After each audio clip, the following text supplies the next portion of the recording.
Welcome to another ToolsDay. It's me, Egassy, and today we're gonna take a look at LFOTools and sidechain compressions. We're gonna compare both techniques and then give you my rule of thumb on when I use which technique. So let's get into it.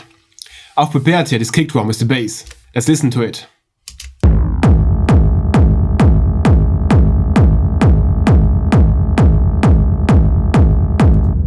So we have the kick and the bass. The bass is playing one long note over the kick drum. So it's actually very muddy and the kick is not going through very well.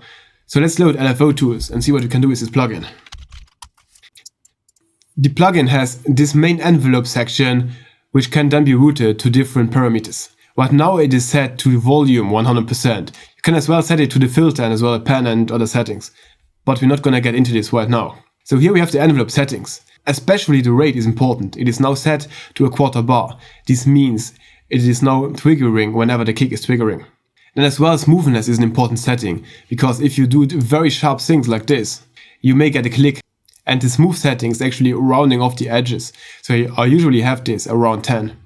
So let's listen to it while I adjust the setting.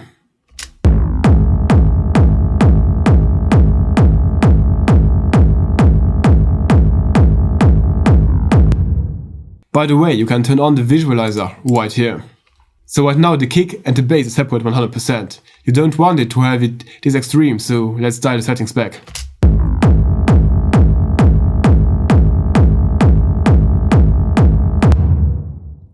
So what we are hearing right now is that the kick is getting through a lot better and the bass has this kind of rhythmic element.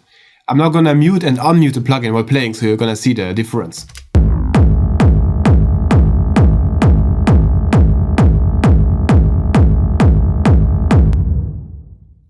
Okay, cool. We can do exactly the same thing with the compressor. So let's load it up. For sidechain compressions, I usually use the Waves Renaissance compressor because it has a straightforward interface and it sounds very good. So let's set up the sidechain. For this video, I'm assuming that you know what a sidechain is and how to use it in your DAW. If you don't, drop a comment below and I'm gonna make a video about it. I'm gonna now take LFOTools. We move the settings so it's not processing, but we can still see what's going on its visualizer. So I'm now gonna adjust the settings of the compressor while playing, and you're gonna see here on the visualizer what's happening.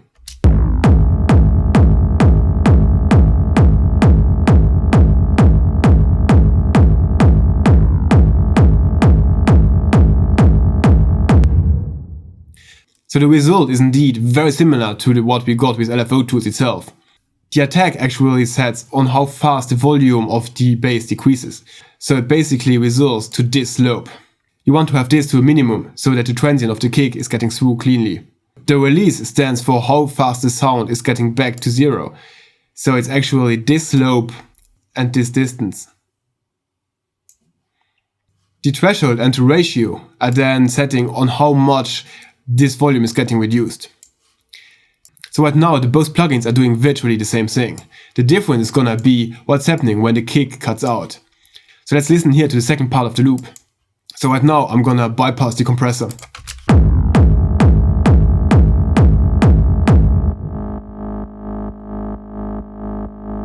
So the bass was still pumping even though that the kick was not playing, because the LFOTools has no way of knowing what the kick is doing.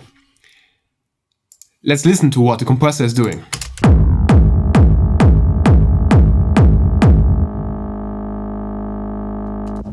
So as you hear and see here on the gain reduction, the compressor is actually not reducing the volume if the kick is not playing, which makes sense after all.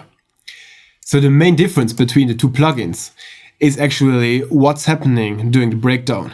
I'm now gonna show you inside the track on where I used which element and why. And I'm gonna explain you that here where the breakdown gets back into the beat. Let's listen to it, how it sounds.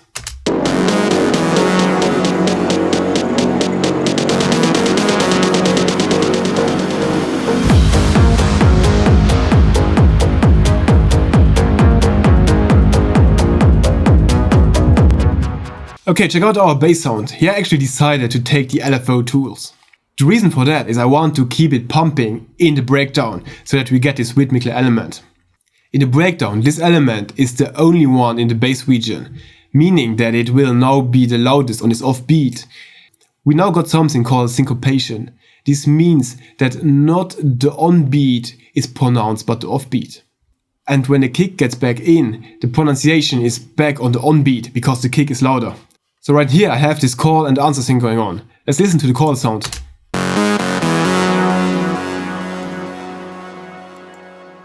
I actually opted to get for sidechain compression. The reason being that during the breakdown this is the main element. If I would use LFOTools in this one, the pumping would take away of the energy.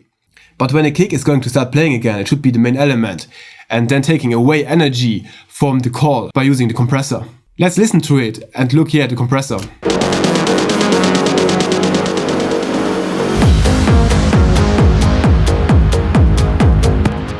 As expected, we hear and see that the compressor starts working as soon as the kick plays. The processing is actually not that much, but is enough to put the sound enough to the background to get more energy to the kick. It's important to not overdo these effects, because you still want to have it all glued together. So my rule of thumb is actually that the bass sounds are getting LFOTools, because even in a breakdown when the kick is not playing, you get this kind of bass groove. But melodic elements, especially the lead elements, are getting sidechain compression, because the pumping effect can take energy away. So let's take a look here at this answer sound. So this is actually kind of melodic lead element, so it should get sidechain compression, but it got the LFOTools. I've did this because it's only playing when the kick is playing as well, so you see that during the breakdown it will not play.